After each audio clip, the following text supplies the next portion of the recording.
Growing up, I always knew my place in the family pecking order, dead last. My name is Clara, and for as long as I can remember.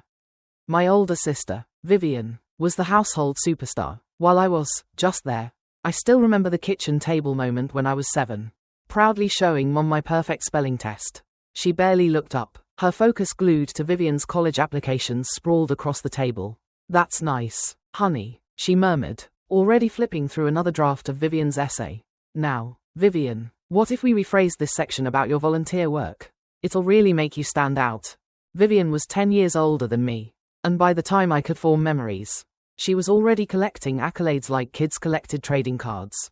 Student body president, valedictorian, full ride to Yale. Vivian did it all, and Mom and Dad, they never let a single accomplishment go unnoticed. But while they were busy cheering Vivian on at debate competitions and awards ceremonies, I had Grandpa Silas. He lived alone in the big house on Maple Street, the one with the creaky wraparound porch where we'd sit for hours. He'd tell me stories about his days as a sharp-witted businessman and share his stash of chocolate chip cookies. You know, kiddo, he'd say, sliding a cookie my way. Sometimes the quietest ones in the room end up making the biggest waves. He'd wink at me then, like we shared a secret the rest of the world couldn't understand. Every day after school, while Mom juggled her real estate deals and Dad slaved away at his law firm, I'd walk to Grandpa's house. He'd help me with my math homework, using equations to teach me about compound interest and investments. Numbers never lie, Clara, he'd say, his eyes sparkling with a kind of pride I never got from my parents at home. There, the air was suffocating. Every conversation revolved around Vivian's latest triumph. Did you hear Vivian's already a junior partner at 28? Mom would gush. Dad would nod approvingly, adding, she's always been destined for great things. I'd sit quietly, pushing peas around my plate, trying to fade into the wallpaper. Despite everything, I worked hard, straight A's, every business club imaginable. I poured myself into school, chasing a dream no one else seemed to believe in, except Grandpa. The summer before my senior year, everything changed. Grandpa was diagnosed with cancer, and it was spreading fast. I spent every free moment at his side, reading him his favorite books about business and economics. Even as his body weakened, his mind remained sharp. Clara, he rasped one afternoon, his hand cool and fragile in mine. Promise me something, anything, I whispered, fighting back tears. Go to college, study business, like we always talked about. Don't let anyone tell you what you can't do.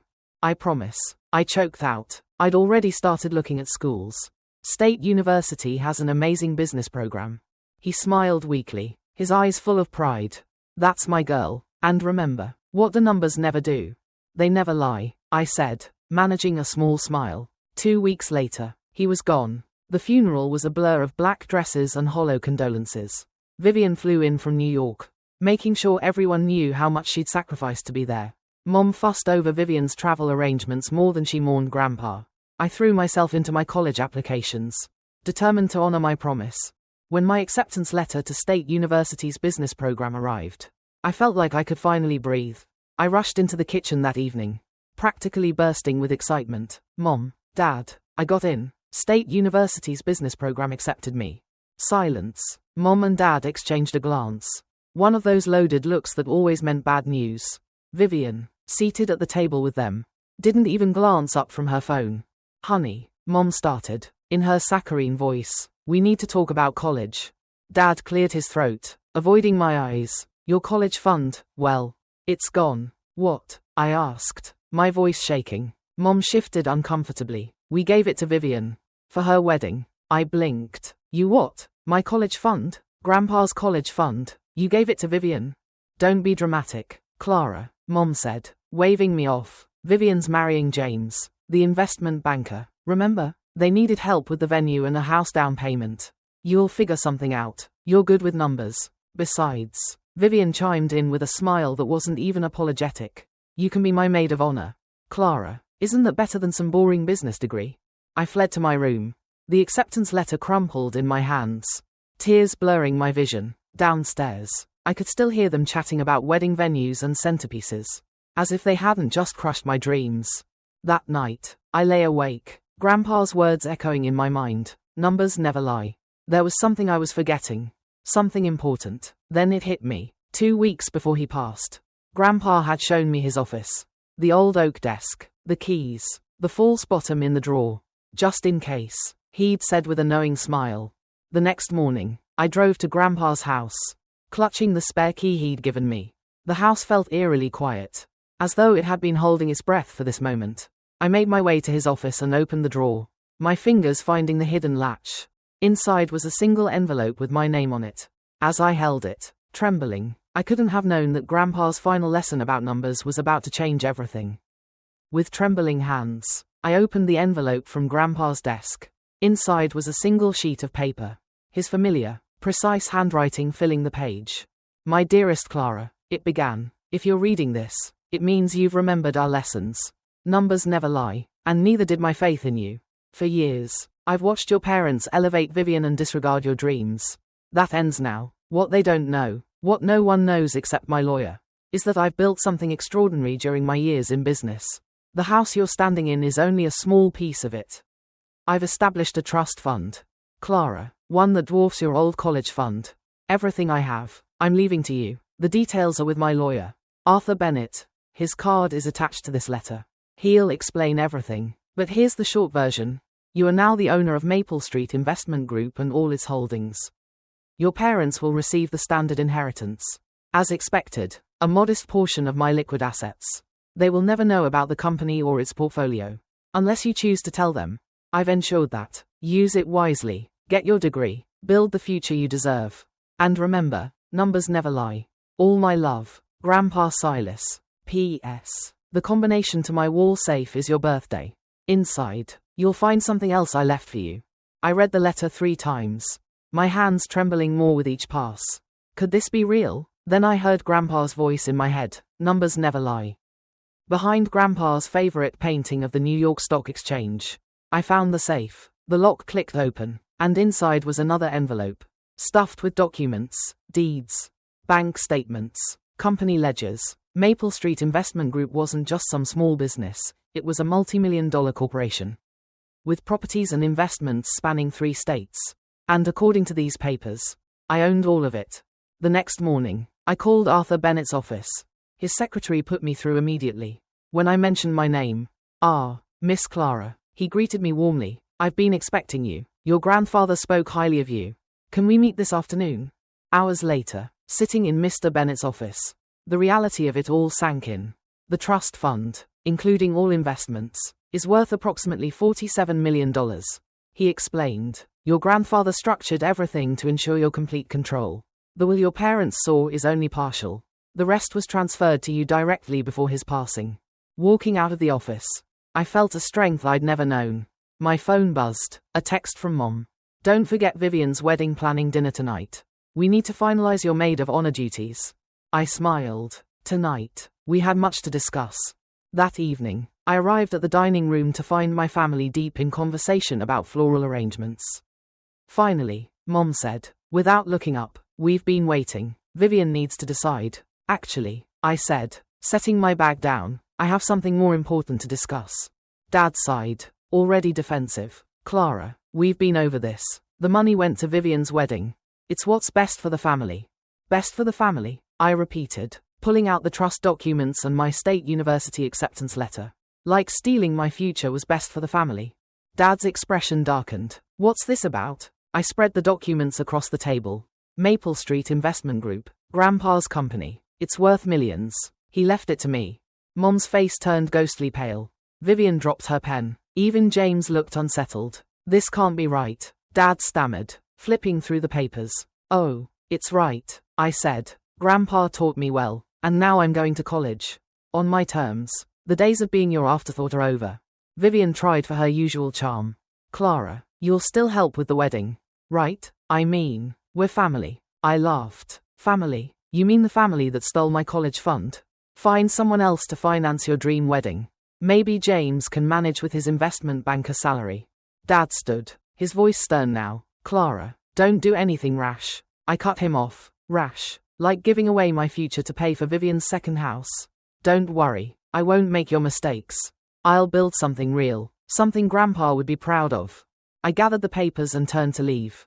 Oh, and Vivian, you might want to downsize your wedding plans. Something tells me your budget just took a hit. Their protests echoed as I walked out. But I didn't look back. Standing later on the porch of my new home, Grandpa's home, I felt his presence. His lessons guiding me. I pulled out my acceptance letter and smiled. Numbers never lie, I whispered, and for the first time, I was the one holding the pen to write my story. The next few weeks were a whirlwind of change. I moved into Grandpa's house, spending evenings in his, now my, office, poring over years of business records and investment portfolios. It was overwhelming at first, but Mr. Bennett guided me through every step. Your grandfather often spoke of your potential, he said during one meeting. He was confident you'd excel at this. His faith in me felt like a lifeline. Meanwhile, my family's reaction unfolded exactly as I'd expected. The texts and calls came in waves, each one more desperate than the last. Clara, sweetie, let's talk about this rationally. Mom, princess, we can work something out. Dad, you're being ridiculous. This is my wedding we're talking about. Vivian, I ignored them all. Instead, I focused on preparing for college and acclimating to my new role. Grandpa had left a strong management team in place at Maple Street Investment Group, ensuring I could oversee operations while pursuing my education. But it didn't take long for the situation to escalate. One morning, I walked into the kitchen to find Mom sitting at the table, clutching a coffee mug like it was her last grip on sanity. We need to talk, she said, her voice trembling. About your father. I poured myself a coffee and leaned against the counter, keeping my distance. How did you get in? She glanced down, sheepish. I still had your grandfather's spare key. I raised an eyebrow, but said nothing. Clara, please. She took a deep breath, her tone shifting to one of carefully crafted concern. Your father, he's not well. The stress of all this, the shock, it's affecting his health. His blood pressure. I cut her off, my voice sharp. You're really going to play the guilt card? After everything you've done? Her composure cracked. We did what we thought was best. She snapped, standing abruptly. Vivian's wedding, her house, these are important family milestones. And my education wasn't. I shot back. My future didn't matter to you. Of course it mattered. But, she faltered, searching for the words. Vivian needed. Vivian needed. Vivian always needed. And Vivian always got. I repeated bitterly. Well, guess what? Grandpa made sure I'd never have to depend on what Vivian needed ever again. Her face hardened, a flash of anger overtaking her guilt. Your grandfather would be ashamed of how selfish you're being, keeping all this money to yourself while your sister has to scale back her wedding plans. Grandpa would be ashamed. I walked to the office and returned with the letter he'd left me. I thrust it into her hands. Read it. Read how he enabled you to favor Vivian all these years. Read how he made sure I finally get a chance at my own dreams. Her hands trembled as she read the letter. With each line, the color drained from her face. When she looked up, tears welled in her eyes.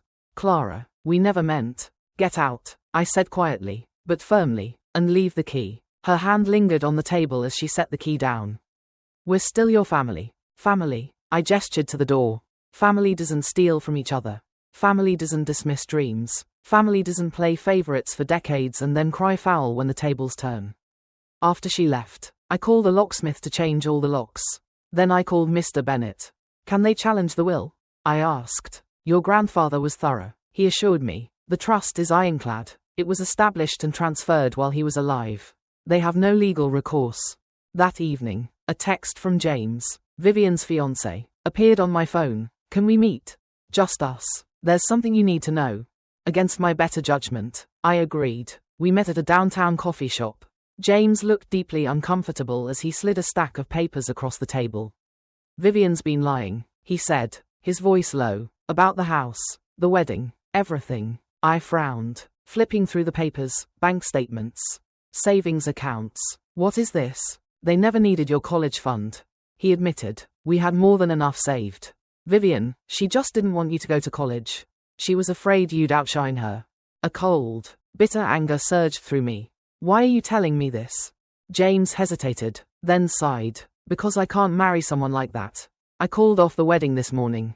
The fallout was immediate. Dad called, furious, accusing me of destroying Vivian's happiness. Mom sent long emails about forgiveness and family duty. And Vivian, she showed up at my house that night. Mascara streaked down her face. Pounding on the door. This is all your fault, she screamed through the intercom. James left me because of you. I watched through the security camera, calm in the face of her fury. No, Vivian, I replied through the speaker. James left because he found out who you really are. The same person who stole her sister's future out of pure spite. Her face twisted in rage. You think you're so smart now? With your big house and your company? You're nothing. You'll always be nothing. Just the little sister who needed Grandpa to buy her success. I let her rant, her voice echoing in the night. When she finally ran out of steam, I pressed the intercom button again, my voice steady. The difference between us, Vivian, is that you peaked in high school. But me, I'm just getting started. The camera captured her expression, shock, followed by bitter realization. For the first time, Vivian understood that she wasn't the star of this story anymore. As she drove away, Grandpa's words echoed in my mind, numbers never lie. And now, for the first time, the numbers were finally on my side. The weeks after Vivian's meltdown marked a turning point. State University's fall semester was starting, and I threw myself into preparing for classes. My home office, newly equipped thanks to Mr. Bennett's help, became my command center for running Maple Street Investment Group remotely. But my family wasn't ready to let go. Miss Maria, my secretary, called one morning, her voice carrying a hint of apprehension. Miss Clara, there's someone here to see you. Says she's your sister. I hesitated before answering. Send her in. When Vivian walked in, she looked different. The designer outfits and polished perfection were gone, replaced by simple department store clothes and practical, unpolished nails. She looked real. I got a job, she began, without pleasantries or excuses. Junior administrative assistant at Preston Financial. Minimum wage. Entry level. I leaned back in my chair, waiting for her to continue. It's the first job I've ever gotten on my own merit, she said with a wry smile. No family connections, no favors, just me, my resume, and not as many skills as I thought I had. There was a pause. Why are you telling me this? I asked. She exhaled, pulling a worn envelope from her bag. Because you were right about everything. About me peaking in high school. About me never earning anything for myself. I found my old diaries while we were moving. Her voice faltered. Pages and pages of me plotting how to keep you down. How to make sure you never overshadowed me. God, I was awful. Tears streamed down her cheeks. But she didn't bother wiping them away. I'm not here to ask for money. Or a job. Or even forgiveness, she said, her voice steady despite the tears. I just needed to tell you that you won. Not just the money, or the company, but everything. You became someone, while I was busy trying to stop you from becoming anyone at all. She turned to leave, but I stopped her. Vivian. She paused, glancing back over her shoulder. Grandpa used to say something about waves and quiet people. I said, but he also said something else, about second chances being earned. Not given. She nodded slowly, understanding what I meant. I guess I should start with earning my own way then. That's probably a good place to start. I agreed. But Vivian, when you've really done the work, when you've earned it, maybe we can talk about what comes next. She managed a faint smile before walking out. After she left, I leaned back in Grandpa's old chair, the weight of the moment settling over me. My phone buzzed, and I glanced down to see a text from Mom. Your father and I are selling our remaining assets to pay for night school. He's learning bookkeeping, and I'm studying to be a teacher's assistant. We should have supported your education when we had the chance. We're sorry, not for losing the money, but for losing you. I set the phone down, letting their words sink in. Grandpa had always said numbers never lied, but sometimes they revealed truths that people couldn't see until it was too late. That evening, as the sun dipped below the horizon, I walked through Grandpa's house, my house now. Memories of afternoons here with him filled my mind. On my desk, the latest quarterly report showed Maple Street Investment Group thriving under my leadership. I picked up my phone and typed out a reply. Dear Mom and Dad, I hear Preston Financial has some good entry-level positions open. No guarantees, but if you're serious about earning your way back, maybe that's a place to start. Numbers never lie, but they can also show us the way forward. Clara. As I sat on the wraparound porch, watching the last light fade from the sky, I thought about Grandpa's lessons. Numbers had taught me so much, but they weren't the most important lesson. Sometimes, the biggest waves aren't the ones that crash violently, but the quiet ripples that follow, reshaping everything in their path. Grandpa had been right all along. Numbers never lie, but they can teach us to see the truth, and maybe even start again.